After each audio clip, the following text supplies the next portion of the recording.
ጥያቄ ምናምን አንፈልግም፣ ሸሃዳ ነው የምፈልገው። እሺ እስልምና መቀበል ፈልገሽ ከዚህ በፊት ሙስሊም ነበርሽ ወይንስ አይደለሽ? አይደለም። እሺ የምለውን ቃል አብረሽ እየተከተልሽ በይ። እሺ አሽሀዱ ሸሃዳ አን ላ ኢላሃ ኢለላህ ወአሽሀዱ አነ ሙሐመደን ረሱሉላህ። አይዞሽ። እሺ አሁን ያልሽው ቃል የሸሃዳ ቃል ወይም የምስክር ቃል ይባላል። ከዚህ በኋላ ትርጉሙ ማን ነው? ሙስሊም ሆነሻል። አሽሀዱ አን ላ ኢላሃ ኢለላህ ማለት እነሆ ከአላህ በስተቀር በእውነት የሚመለክ ሌላ አምላክ የለም ብዬ መሰክራለሁ ማለት ነው። ወአሽሀዱ አነ ሙሐመደን ረሱሉላህ ማለት ደግሞ ሙሐመድም የአላህ መልእክተኛና ነብይ ናቸው ብዬ መሰክራለሁ ማለት ነው። እሺ ስምሽ ማን ነበር? ቤተልሔም። ቤተልሔም። እሺ ደስ የምልሽ አንቺ የምታውቂው ሙስሊም ስም አለ ወይስ እኛ እናውጣልሽ? አውጡልኝ እናንተ። እሺ ልጆች እስኪ ደስ የሚልሽ ስም ኮሜንት ላይ ጻፉ። ሀያት፣ ሱመያ፣ ረሂማ የትኛው ደስ ይላል? ሀያት ነው። ሀያት የሚለው ተስማማሽ? እግዚአብሔር እኔ ለኃጢአታቸው ስርየት የኢየሱስ ክርስቶስን ደም እፈልጋለሁ ያለበት ጥቅስ አለ የለም? አለ። ያሳየው ማስረጃ። ደም ሳይፈስ ስርየት የለም። እግዚአብሔር እኔ ለኃጢአታቸው ስርየት የኢየሱስ ክርስቶስን ደም እፈልጋለሁ ያለበት ቦታ አለ ወይንስ የለም? በሙሉ ይሄ የመጽሐፍ ቅዱስ ሀሳብ ነው ወንድሜ። የቱ ጋ ነው ያለው? አንድ ጥቅስ ይስጡ አልኩህ እኮ። አዳም ሲረገም የረገመው እግዚአብሔር ነበረ። የእግዚአብሔርን መርገም ሊያስወግድ የሚችል ፍጡር የለም። በነቢይም አይደለም፣ በመልአክም አይደለም። ያመጣህ መጠየቅ የለብህም። መጽሐፍ ቅዱስ አንብብ። እንደኔ እየነገርኩህ ነው። አሳየዋ። ሚስጥር ነው ወይ? አሳየው፣ ንገረዋ። እሺ እንደዚያ ቢል የለም። ሁለተኛ ምንድን ነው ያለው? አሁን ኢየሱስ ክርስቶስ የመጣበት ዓላማ ምንድን ነው? እስኪ ንገሩን። እስኪ ቀሲስ። እኔ እናንተን ለማዳን፣ ሰውን ለማዳን በአርአያውና በአምሳሉ የተፈጠረ ሰው በዲያብሎስ ቁጥጥር ስር ስለሆነ ሰውን የሚያድን ሌላ ስለሌለ አምላክ ሰው ሆነ። እሺ አምላክ ሰው ሆነ። ሰው ምንድነው? ከበደ አይደል? ከበደ አይደል? ይችላል። አምላክ ሰው መሆን ይችላል። ኢየሱስ ክርስቶስ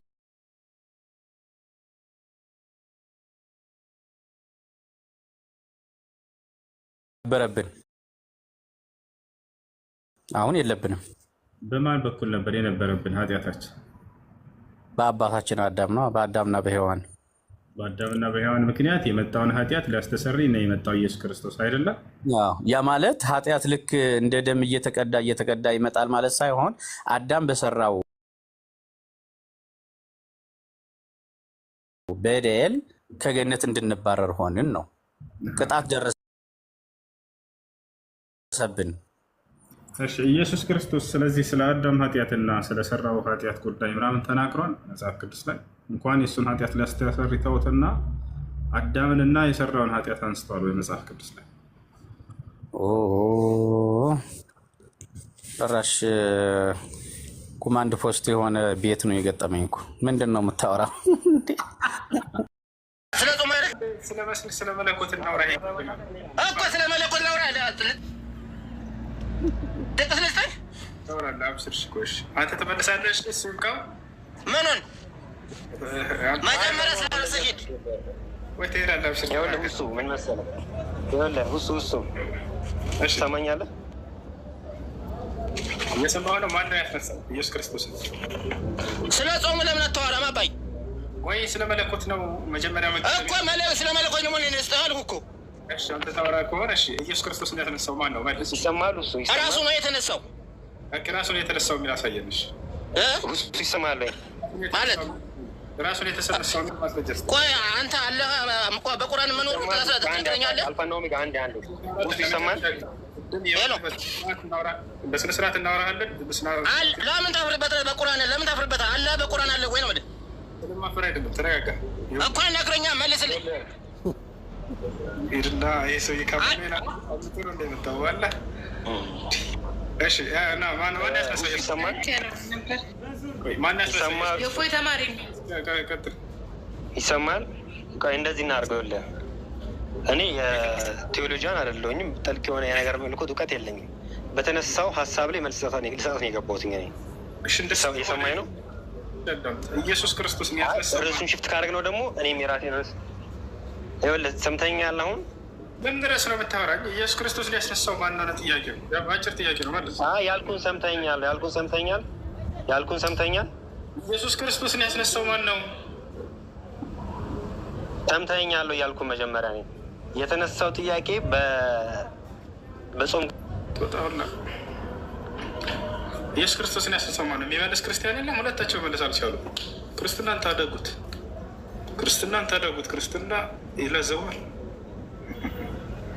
ኦኬ ራሱን የተነሳው እያለ ነው እና ራሱን የተነሳው እኔ ሙስሊም አይደለሁም፣ ግን በጣም አንዳንድ ቁርአኖችን እሰማለሁ፣ በጣም እወዳቸዋለሁ። ልበልላችሁና ስህተትም ካለ ትነግረኛለህ። ትርጉሙንም ትላንት ልከውልኛል። ልበላ መሳቅ አይቻልም ግን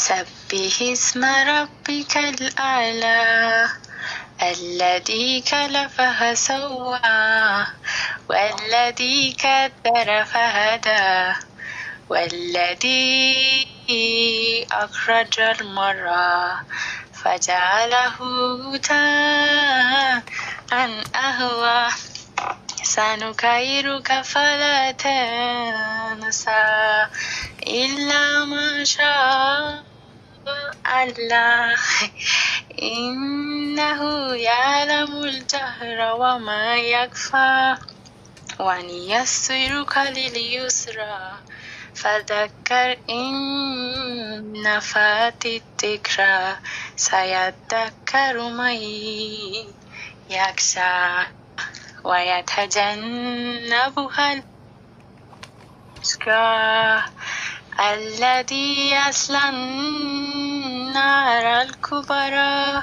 ثم لا يموت فيها ولا يحيا قد أفلح من تزكى وذكر ربي فصلى بل توفرون الحياة الدنيا والآخرة خير وأبقى إن هذا لفي الصحف الأولى صحف إبراهيم وموسى በጣም ፈርቻለሁ። ማሻአላህ ተቃሊ ነው የማውቀው። ትክክል ነኝ?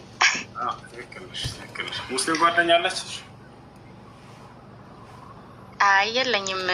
እኔ ዲዛይነር ነኝና ልብስ የምሰፋበት ቤት መጀመሪያ ማሽን እስከሚኖረኝ ልብስ ቤት የሚያሳየኝ ነበር እና ሙስሊም ነው እና ይከፈታል ብዙ ጊዜ እና ሰማው ነበር እና በጣም ነበር ደስ የሚለኝ። እኔ አሁን ስለፈራው ነው የተንቀጠቀጥኩ ያልኩት። ድምፄም በስትክክል እንትን አላለም፣ ግን በጣም ወደዋለሁ። በጣም ሌላ ብዙም አለ። በጣም ነው የምወደው ቁርአኑን። በቃሌ ስቲል አውቀዋለሁ እና ትርጉሙን ያው በጽሁፍም ምናምን ይላኩልኛሉ፣ ግን በደንብ አልገባኝም። ትናንትና ነበረ ገብቼ ተነኩት። እሺ ይሄ የምናገረው አመሰግናለሁ በጣም። እሺ ስለ እስልምና አታነቢ፣ ማንበብ ማወቅ አትፈልጊ? ማወቅ የምትፈልጊ ጥያቄዎች ምናምን ካሉ መጠየቅ ትችላለሽ። ኢስላም ባጭሩ የነብዩ አምላክ በኩል ለሰዎች ሁሉ የደነገገው ሃይማኖት እንደሆነ ይነገራል። እሱ ነው እንግዲህ አምላክ እነ አብርሃም እነ ይስሐቅ እነ ያዕቆብ እነ ዮሴፍ እነ ሙሴ ሲሆን እነዚህ ሁሉ ቀደምት ነቢያት ሲያስነሳ ኢስላምን እንዲሰብኩ አዟቸዋል። هذا هو الإسلام ይህ ነው ኢስላም ባጭሩ። አንብቢ አዳምጪ። ወንዶች ስናስተምር ጥያቄ ስናመጣ ደስ ያለሽን ጥያቄ መጠየቅ ይቻላል። እሺ ደስ ይለኛል። በጣም ነው የማመሰግነው።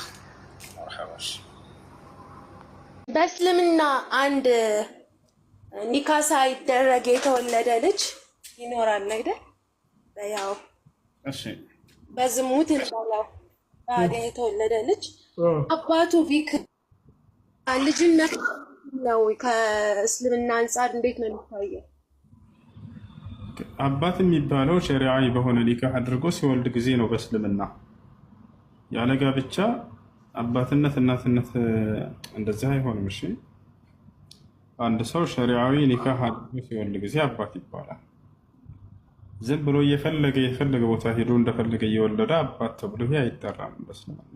እኛ ጋር በእስልምና ጋብቻ የሚባል ነገር አለ። ጋብቻ ሕግና ስርዓት አለው። ያን አድርጎ ሲወልድ ጊዜ አባት ይባላል። ያን ካልሆነ ግን በዝሙት እንደፈለገ ቢወልድ አባት አይባልም። ይሄ ነው ይሄ ነገር ክርስትናው ላይ ያለ። ለምሳሌ ኦሪት ዘዳግም ምዕራፍ 23 ላይ እግዚአብሔር ምን ይላል? ዲቃላ ወደ እግዚአብሔር ጉባኤ እንዳይገቡ ይላል። የዲቃላ ልጆች እስከ 10 ትውልድ ድረስ ወደ እግዚአብሔር ጉባኤ እንዳይገቡ ይላል። ዲቃላ የሚለው ለማን ነው? በዝሙት ያለ ህጋዊ ጋብቻ የተወለዱ ማለት ነው አይደለ? ያ ነው። እና ዲቃላ ጥፋተኛ ወላጅ እናት ወይ እናት ጥፋተኛ የሚሆኑት እናት ወይ ናቸው አይደል? እንዴ ያለ ኒካ የተወለደ ልጅ ጥፋተኛ? ትክክል። ያለ ኒካ የተወለደ ልጅ ምንም ጥፋት የለበትም። እንደኛ እንደ እስልምና። እንደ ክርስትና ግን ያው የዲቃላ ልጆችና ዲቃላ ጉባኤ ድርሽ እንዳይሉ ብሏል እግዚአብሔር። ጥፋታቸው ምንድነው? እነዚህን ህፃን ልጆች ወላሂ በዚህ ምክንያት የሰለመች ፈረንጅ እንዳለች በቪዲዮ ተተርጎሙ በአረበኛ ይቻለሁ እዚህ ቲክቶክ ላይ ተለቁ። በዚህ ጥቅስ ብቻ ማለት ነው። ዲቃላ ወደ እግዚአብሔር ጉባኤ እንዳይገባ አለኝ። እኔ ወላጆቼ በዝሙት ቢወልዱ ጥፋቴ ምንድነው? ለምንድነው ከጉባኤው የከለከለኝ ብላ ይሄን ተናግራለች። ጭራሽ ገና ያልተወለዱ የዲቃላ ልጆች እስከ 10 ትውልድ ድረስ ወደ ጉባኤ ድርሽ እንዳይገቡ ብሏቸዋል። ገና ሳይወለዱ ተፈረዶባቸዋል። ጥፋቱ ማን ላይ ነው ብለን ካስተዋልን ወላጆች እነዚያ ሰዎች ላይ ነው። በዝሙት ሰርተው የወለዱት ማን ላይ ነው ሊፈርድ የሚገባው? እግዚአብሔር እነዚያ ወላጆች ላይ እነዚያን አልፈረደባቸውም። እነዚህ የዲቃላ ልጆችና ዲቃላ ወደ ጉባኤ እንዳይገቡ ብሎ ይናገራል። ይሄን ከራሴ እንዳይመስላችሁ ቆይ ላሳያችሁ። መጽሐፉ ላይ ቃሉ ይናገር ይላል። ቃሉ ሲናገር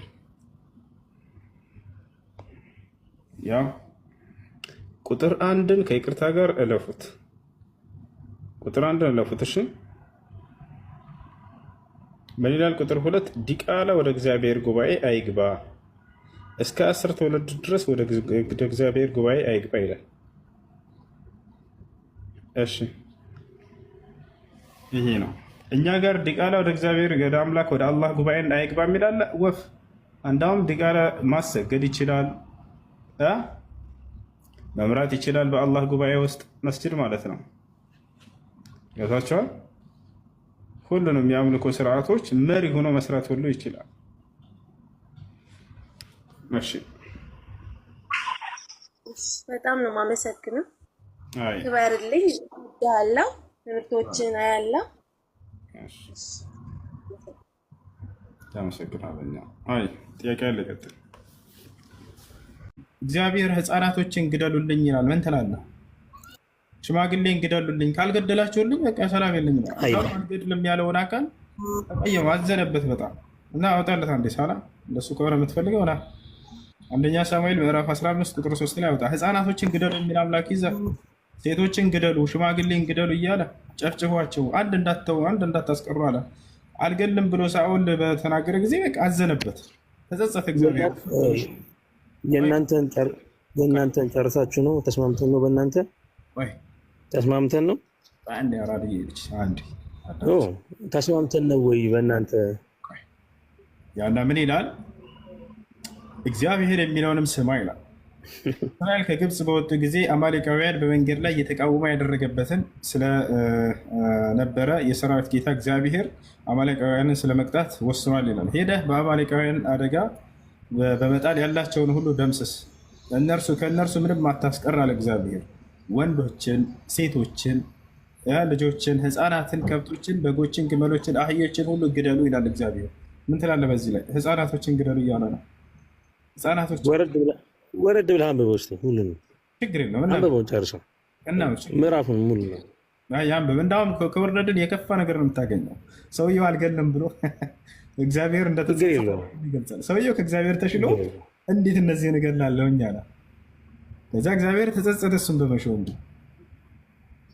አንድ ሳላህ አንብብለት።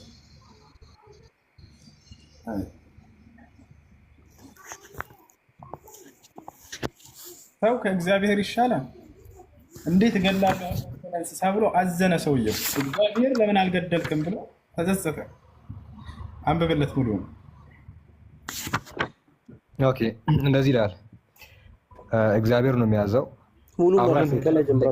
ያላቸውንም ሁሉ ፈጽማ አጥፋ፣ አትማራቸው። ወንዱን፣ ሴቱን፣ ብላቴናውን፣ ሕፃኑን፣ በሬውን፣ በጉን፣ ግመሉን፣ አህያውን ግደል። ሳኦልም ሕዝቡን ጠርቶ በጌልጋላ ቆጠራቸው። 200,000 እግረኞች ከይሁዳም 10,000 ሰዎች ነበሩ። ሳኦልም ወደ አማሌቅ ከተማ ወጣ፣ በሸለቆውም ውስጥ ተደበቀ። ሳኦልም ቀሌዋውያን ተነስታችሁ ሂዱ፣ ከግብፅ በወጡ ጊዜ እስራኤል ልጆች ቸርነት አድርጋችኋልና ከአማሌቅ ጋር እንዳላጠፋችሁ ከመካከላቸው ውረዱ አላቸው። ቄናውያንም ከአማሌቃውያን መካከል ሄዱ። ሳኦልም አማሌቃውያንን ከአውላድ ጀምሮ በግብፅ ፊት እስካለችው እስከ ሱር ድረስ መታቸው። ከላይ ያሉትም ማለት ነው። የአማሌቅንም ንጉሥ አጋግን በሕይወቱ ማረከው። ህዝቡንም ሁሉ በሰይፍ ስለት ፈጽሞ አጠፋቸው፣ ጨረሳቸው። ምን ትላለህ? በእግዚአብሔር ትእዛዝ መሰረት የተጸጸተበትን ደግሞ አሳየው። እንስሳቶችን አልገልም ብሎ እግዚአብሔር መጨረሻ ላይ እንዳለ አጠፋቸው። ቁጥር ስንት? መጨረሻ ላይ ያለውን አንብብለት። መጨረሻ ነው ያ።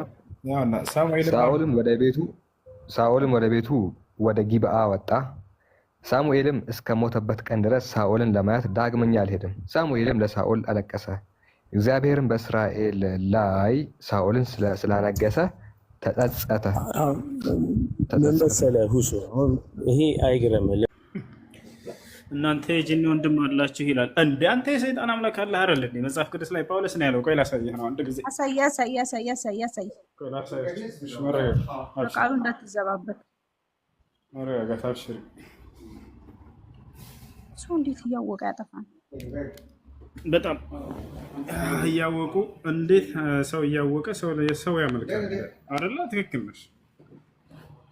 ሰው እያወቀ እንዴት ሰው አይቀር ይባላል። ሰው የምሬን ነው። ኢየሱስ ክርስቶስ ቃላት ይዘባበት። ይሄ ኮሜንት ላይ አስቀምጡ። አትደነቁም። በስራው ግን ያኒ ባታመልኩት ራሱ አትደነቁም። አምላክ ሰው ሆነ። በድንግል ማርያም ወደ ምድር መጣ። አምላክ ሰው ሆነ። አስቡት እንግዲህ እንደ ሰው ተመላለሰ። አምላክ ሰው ሆነ የሚል ጥቅስ መጽሐፍ ቅዱስ ላይ የለም። ማሽታዋቸዋል እሱ ብሎ። እሺ ኧረ እባክህ መጽሐፍ ያሻል። ስለዚህ አንተ የምታወራውን መጽሐፍ ውሸት ነው ማለት ነው። የት ጋር ነው ያለው? አምላክ ሰው ሆነ የሚል ጥቅስ የት ጋር ነው ያገኘሽ? ማስረጃ ታሳያለሽ? አንብበው። እሱንማ ግዴታ ነው። ሁሉንም ማስረጃ እያነበብክ አይደል? መጽሐፍ አምላክ ሰው ሆነ የሚል ጥቅስ የት ጋር ነው ያለው? አሁን ወደ ሌላ ርዕስ ከመግባታችን በፊት ቅድም እያወራን የነበረውን ስለ ሰይጣን መላክነት አንተ ካመንከው እመነው እንኳን አይደለም አምላክ ሰው ሆነ የሚል የለም። አዳምጪ ምን ይላል እዚህ ጋር? ለእነርሱም የእግዚአብሔር ምሳሌ የሆነ የኢየሱስ ደቂቃ በስ ሰዊ ምን ይላል? ለእነርሱም የእግዚአብሔር ምሳሌ የሆነ የክርስቶስ የክብሩ ወንጌል ብርሃን እንዳይበራላቸው የዚህ ዓለም አምላክ የማያምኑትን ሀሳብ አሳወረ ይላል። የዚህ ዓለም አምላክ ብሎ ይጠራዋል ሰይጣንን። የክርስቶስ ወንጌል እንዳይበራላቸው የሚያውራቸው ማን ነው? የዚህ ዓለም አምላክ ብሎ ሰይጣን። እዚህ ጋር እኮ ሰይጣን ብሎ ስም አልገለጸም። አዎ የዚህ ዓለም አምላክ የክርስቶስ ወንጌል እንዳይበራላቸው የዚህ ዓለም አምላክ የክርስቶስ ወንጌል እንዳይበራላቸው ለሰዎች የሚያውራቸው ማን ነው? የዚህ ዓለም አምላክ ማን ነው? እሱ የዚህ ዓለም አምላክ ወይንም የዚህ ዓለም ገዢ የተባለው ማን ነው? አንተ የውርስ እምነት ነው የምትከተለው አይደለም ወይ ነው? ኦኬ አይደለም። ከአምላክ ዘንድ የተደነገገን ሃይማኖት ነው የምከተለው። እሱን ማይንድ ሴት ነው ያልኩበት ምክንያት ማለት ማገናዘብ ሳትችል ከማገናዘብ በፊት በየሆነ ስርዓት ውስጥ ነው የምታድገው። እናት በአባትህ ተመክረ ተዘክረ በእነሱ ስርዓት ውስጥ ነው የምታድገው። እውነት ነው አይደለም? እውነት አይደለም። እሺ እኔ ያደግኩት እንደዛ ነው ልበልህ? አይደለም፣ ተሳስተህ። እሺ እኔ ያደግኩት እንደዛ ነው። ለምሳሌ እናት አባት የሆነ አምልኮ ውስጥ ቢገቡ እኔ በእነሱ ስርዓት ውስጥ ነው ላድግ የምችለው። ከየት አመጣዋለሁ? አሁን ልመልስልህ፣ ታዳምጠኛለህ? አዎ። يقول الله سبحانه وتعالى فأقيم وجهك للدين حنيفا فطرة الله التي فطر الناس عليها لا تبديل لخلق الله ذلك الدين القيم ولكن أكثر الناس لا يعلمون. وقال النبي صلى الله عليه وسلم ما من مولود إلا ويولد على الفطرة فأبواه يهودانه أو ينصرانه أو يمجسانه. وقال النبي صلى الله عليه وسلم قال الله تعالى يعني في الحديث القدسي إني خلقت عبادي حنفاء فاجتالتهم الشياطين. أملاك الله سبحانه وتعالى بسورة الروم رف 30 قطر 30 ላይ ምን ይላል? የሰው ልጅ ሆይ ለቀጥተኛው ሃይማኖት ለእስልምና ብቻ ፊትህን አዙር፣ ወደ ሌሎች ሃይማኖት አትዙር ካለ በኋላ ምክንያቱም ሲነግረን ምን አለ? ፊጥረተ ላህ ለቲ ፈጠረ ናስ ዐለይሃ፣ ይህችም ሃይማኖት እኔ ሰዎችን ሁሉ ስፈጥራቸው ጊዜ የፈጠርኩባቸው ሃይማኖት ስትሆን አለ። ያው ላ ተብዲለ ሊኸልቂላህ፣ የአላህን ፍጥረታቶች እምነታቸውን መቀየር አይቻልም፣ አትቀይሩባቸው አለ። ዛሊከ ዲኑል ቀይም፣ ይህ ነው ቀጥተኛውም ሃይማኖት። ወላኪነ አክሰረ ናስ ላ ያዕለሙን፣ ነገር ግን አብዛኞቹ ሰዎች ይህን አያውቁም እያለ ይናገራል። ነቢያችን ሰለላሁ ዐለይሂ ወሰለም ልክ እንዲሁ ሐዲስ ላይ የሰው ልጅ የተፈጠሩበትን ሃይማኖት ሲናገሩ ምን አሉ? ማንም የሚወለድ ልጅ የለም በእስልምና ሃይማኖት ላይ ሆኖ የተወለደ ቢሆን እንጂ ከዚያ በኋላ ግን ወላጆቹ ወዳሉበት ሃይማኖት ያጠምቁታል አሉ። ክርስቲያኖች ከሆነ ወደ ክርስትና፣ አይሁድ ከሆነ ወደ አይሁድነት እያሉ ሌሎቹም ወዳሉበት እምነት ሁሉ ይወስዱታል ብሎ ተናገሩ። ያም ሰይጣናዊ መንገድ እንደሆነ በሌላ ሐዲስ ላይ ተናገረ። አምላክ አላህ ሱብሓነሁ ወተዓላ ሐዲስ አልቁድሲ ላይ ምን አለ? ኢኒ ኸለቅቱ ዒባዲ ሑነፋ አለ። እኔ ባሮቼን አጠቃላይ ሰዎችን ማለት ነው ባሮቼን በእኔ መንገድ ቀጥ ባለው መንገድ ላይ በሐኒፋ መንገድ ላይ ፈጠርኳቸዋል። እህት ጠንካራ ሁኒ። እየተፈታተነሽ ያለ ነገር ካለ ራቂያቸው እነዛን ነገራቶች። ከራስ በላይ ነፋስ። ራሳችሁን ጠንካራ ካላደረጋችሁ ያለሁት ሰው ሀገር ነው። ገባ የማዳም ቅመም ነኝ፣ ግን በቃ ሁሉም ነገር ስልችት ብሎኛል።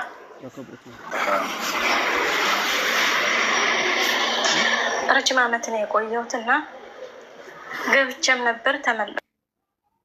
እስኪ ምን ታድርግ የፈጠረሽ አዳምጪ እንጂ። እሺ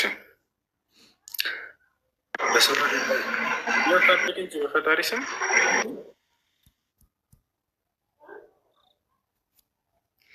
ራሳቸውን ጠንካራ ማድረግ ካልቻላችሁ ማንም መጥቶ ሊያጠነክራችሁ አይችልም። ፈተና መደራረቡ በህይወታችሁ ላይ የጥንካሬያችሁ መጀመሪያ ነው። እሱ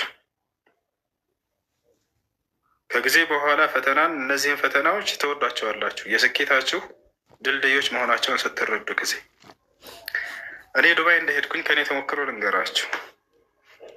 የወሰደኝ አንድ አረብ ነው። ራሱ ቪዛ ላከልኝ፣ ራሱ አየር ትኬት፣ ራሱ ኢቃማ፣ ሁሉን ነገር አመቻቸልኝ። ማንኛውም ሰው እየደከመ እንደሚሄደው አልሄድኩም ነበር። ምንም ስላላወጣሁኝ ምንም አይመስለኝም ነበር ለእኔ። ደክመው እንዳለፍተው ከየትም አምጥተው የሄዱ ሰዎች ግን ያውቁት ነበር። ለእኔ ምንም ስላልመሰለኝ አላስተማረኝም። ይሄ እዛ ሄጄ ቁጭ ነበር ያልኩት። ሰውየው ያበላኛል፣ ያጠጣኛል፣ በቃ ምንም አልሰራም ነበር፣ ቁጭ ብዬ ነበር። ብቻ አሰግራቸዋለሁ ማለት የራሱ ሰውየው መስጂድ አለው። ነገር ግን ዝም ብሎ ምግብ ነው የሚያበላኝ። ሲያየኝ ተንቀሳቀሼ በራሴ ስራ ፈልጌ ምናምን የምሰራ አይነት ሰው አይደለሁም፣ ሰነፍ ነኝ።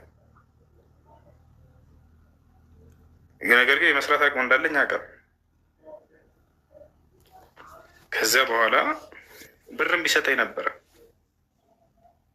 ገና እንደሄድኩኝ 2000 ድርሃም ሰጠኝ። የዛሬ 6 ዓመት አስቡት። 2000 ድርሃም በጣም ብዙ ነው። 30 ሺህ ብር ማለት ነው በሰዓቱ። ማነው 60 ሺህ ብር ማለት ነው። ያንን ሰጠኝ። የለሁም በቃ በደስታ 60 ሺህ ብር ማለት ለእኔ ትልቅ ነበር ይዛኔ። ከዚያ በኋላ ቁጭ ማለት ናየና በቃ እኔን መተው ወሰነ። ምክንያቱም በዚሁ ከቀጠለ እኔ አልነሳም፣ እዛው ተኝቼ የምቀር አይነት ሰው ነኝ። ሲተወኝ ግን የዛኔ ራሴ ላይ እንትን በምጥል ጊዜ ኃላፊነቴን ስለ ራሴ መውሰድ እንድጀምር ፈለገና እርግፍ አድርጎ ተወኝ። በጣም ነው የሚወደኝ፣ በጣም ነበር የሚወደኝ። ከዛ ቀጥታ ሄደና ውቃፍ አናገራቸው። ይሄ ልጅ እንድትፈትኑ ትፈልጋለሁኝ አላቸው። ተፈተንኩኝ፣ ወደ አለፍኩኝ ፈተናቸው። ከዛ ገባሁኝ። ስራ ምግብ መስራት አልችልም፣ ሻይ ራሱ ማፍላት አልችልም ነበር። የመጀመሪያ ጊዜ አስታውሳለሁኝ። ሻይ ቅጠሉ በጣም በስቶ መደራልኝ ምንም አልችልም። ምንም ነገር በራሴ የምቆም ሰው አልነበርኩ። ከዛ በኋላ ገባሁኝ። እኔ ጋር መደወሉን አቋረጠ ሰውዬው። በጣም የሚወደኝ የነበረው የሚሳሳልኝ የነበረው በወር እየመጣ አይቶኝ ይሄዳል። በቃ ራስህን እንችላለን፣ ከዚህ በኋላ አልደውልልህም፣ አታገኘኝም፣ አላገኘህም አለኝ። ከባድ ህይወት አሳለፍኩኝ። ወላሂ ላዚም ምንም መስራት አልችልም። የምቀበለውን ደሞዝ ምግብ ብቻ እየገዛ ብቻ ነው በላበት፣ አላጠራቀምም ነበር። በቃ ያለኝም ደሞዜ ትንሽ ሆኖ እንዳይመስላችሁ 3500 ድርሃም ነው። 3500 ድርሃም ዱባይ ላይ የቤት ኪራይ የለብኝም፣ የመብራት የለብኝም፣ ወይ የውሃ የለብኝም፣ የምንም ነገር የለብኝም። ነገር ግን ከምግብ ውጭ አላሳልፈውም። ምክንያቱም መስራት ስለማልችል በሁሉም ብር እየገዛሁ ነው የምጠቀምበት። በርገር፣ ብሪያኒ ምናምን እንደዚህ በቃ እየገዛሁ ነው እንትን የምለው። መጨረሻውን ማሰብ ጀመርኩኝ በራሴ ማለት ነው። እስከ መቼ ድረስ ነው በዚህ ይህንን እያጠፋሁኝ የምቀጥለው? ለምን ትንሽ የተወሰነች አስቀምጬ የሆነ ነገር ቢፈጠርስ የሚለው ነገር ማሰብ ጀመርኩኝ ራሴ ላይ ገብታችኋል። ከዛ ቀስ እያልኩኝ ራሴ ችዬ መቆም ጀመርኩ። ከዛ ራሴ ይናፍቀኝና ሂጄ ዘይሬው እመጣለሁኝ ያን ሰውዬ ኸላስ እንድደውልልኝም እንዳገኘኝም አልፍ። በራሳችሁ ስትቆሙ የዛኔ ስንፍናቸውን ስትላቀቁ ጊዜ በጣም ትደሰታላችሁ በራሳችሁ ማንነት። በሰው ላይ ተኝታችሁ ከሆነ ግን ገብታችኋል መቼም አትነሱም። አሁን በራስሽ መቆምን ልመጅ። እነዚህን የፈተና ጊዜዎች እኔ ከዚያ በኋላ በጣም ወደድኳቸው። እንኳን ተወኛ ሰው ብዬ አመሰግንኩት። ካበላኝ ከጠጣኝ ጊዜ ይልቅ ጨካኝ ሆኖ የተወብኝን ጊዜ በጣም ወደድኳቸው። ምክንያቱም ዛሬ ላይ ለመቆሜ ሰበብ የሆኑኝ እነዚያ ጊዜያቶች ናቸውና። ያ የመጀመሪያውን ቀጥሎልኝ በነበር ምንም ነገር ሳይኖረኝ ይህን ሁሉ ዓመት ቁጭ ብዬ ቤቱ እየበላሁ እቀመጥ ነበር። ገብታችኋልና ስለዚህ አላህ ስብሐነ ወተዓላ ፈጥሮሻል፣ ህይወትን ሰጥቶሻል፣ እድልን ሰጥቶሻል። ወጣት ልጅ ነሽ፣ ገና ብዙ መስራት ትችያለሽ። የጠፋ ነገር ካለ ከዚህ በፊት ያንን እርሽውና አዲስ ፋይል ከፍተሽ ራስሽን በራስሽ ስኬታማ ማድረግ አለብሽ። በራስሽ እግሮች መቆም አለብሽ። ገብቶሻል? እችላለሁ በይ፣ አትችልም አትበሉ። ላትችሉ አልተፈጠራችሁም፣ ስለምትችሉ ነው አላህ ስብሐነ ወተዓላ የፈጠራችሁ። ስለዚህ ጠንካራ ናችሁ። የሰው ልጅ በጣም ኃይለኛ ፍጡር ነው። አላህ ስብሐነ ወተዓላ ዝም ብሎ በከንቱ አይደለም የዚህ ዓለም የአራዊቱ የእንስሳት የሁሉ ተቆጣጣሪ ያደረገው። ወለቀድ ከረምና በኒ አደም ወሐመልናሁም ፊል በሪ ወልባሕር ወረዘቅናሁም ሚነ ጠይባት ወፈደልናሁም ዐላ ከሲሪን ሚመን ኸለቅና ተፍዲላ። አላህ ስብሐነ ወተዓላ የምድር ላይ ምትኮች አድርጓችኋል። ገብታችኋል? ስለምትችሉ ነው፣ ችሎታችሁንም ስለሚያውቅ ነው። ነገር ግን ራሳችሁን ሰነፍ አታድርጉ። ሰይጣንም ሰነፍ ናችሁ አይበላችሁ፣ ትችላላችሁ። በህይወታችሁ ላይ መሰናክል የሆኑባችሁ የሚያዳክሟቸው ሰዎች ካሉ እያሉ እንደሌሉ ተዋቸው። እነሱ ገብታችኋል? እያሉ እንደሌሉ ተዋቸው፣ እርሷቸው። እንዳልተፈጠሩ ሆናቸው እለፏቸው። እንድትወድቁ መሰናክል የሚያስቀምጡባቸውን ሁሉ እነዚያን መሰናክሎች ጠረግ እያደረጋችሁ እለፏቸው። ከዚያ ጋር ጊዜያቸውን አትፍቸው። እናንተን ወደኋላ ለማስቀረት ድንጋይ የሚወረውሩባችሁ ካሉ እነዚያን ቁጭ ብላቸው አሳልፏቸው። እሰጥ አገባ እዚያ ሰው ጋር አትግቡ። የስኬታቸውን መንገድ ያሳጥርባቸዋል። ወይንም የሚወረውርባቸውን ድንጋይ እየተቀበላችሁ የስኬታችሁ መወጣጫ መሰላል አድርጉት። ያንን ስሩበት። እሺ፣ ትችያለሽ፣ ትችላለህ፣ ትችላላችሁ።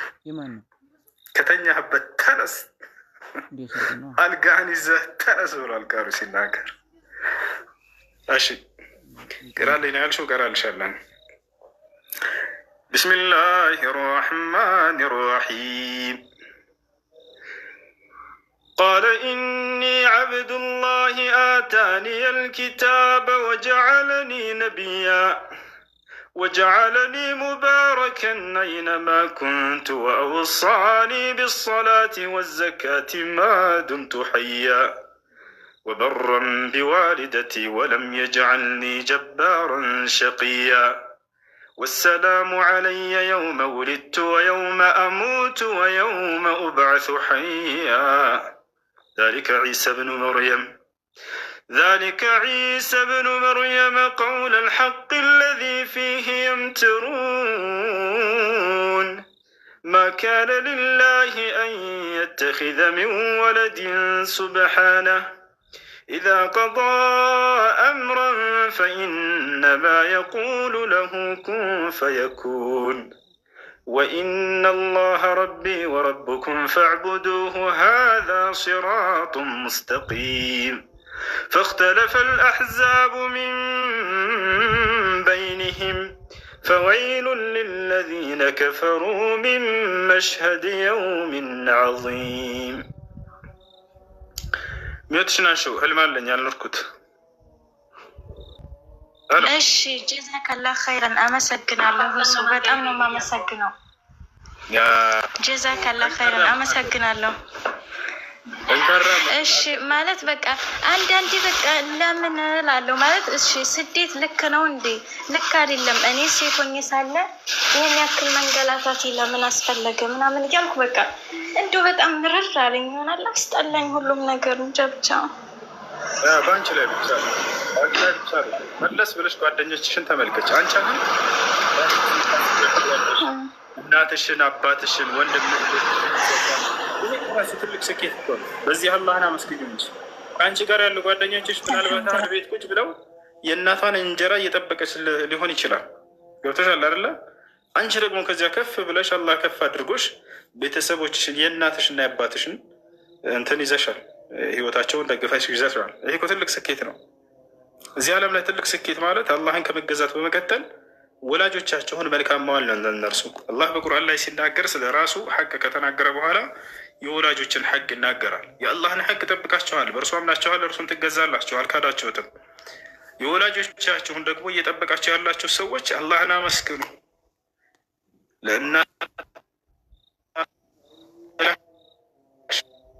እነርሱን እያበላሽ ከዚህ በላይ ምን ትገለሽ?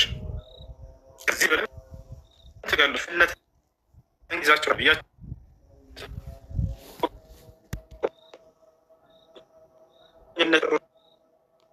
የገነትን በር ከፍ መግባት የፈለገ ካለ መልካም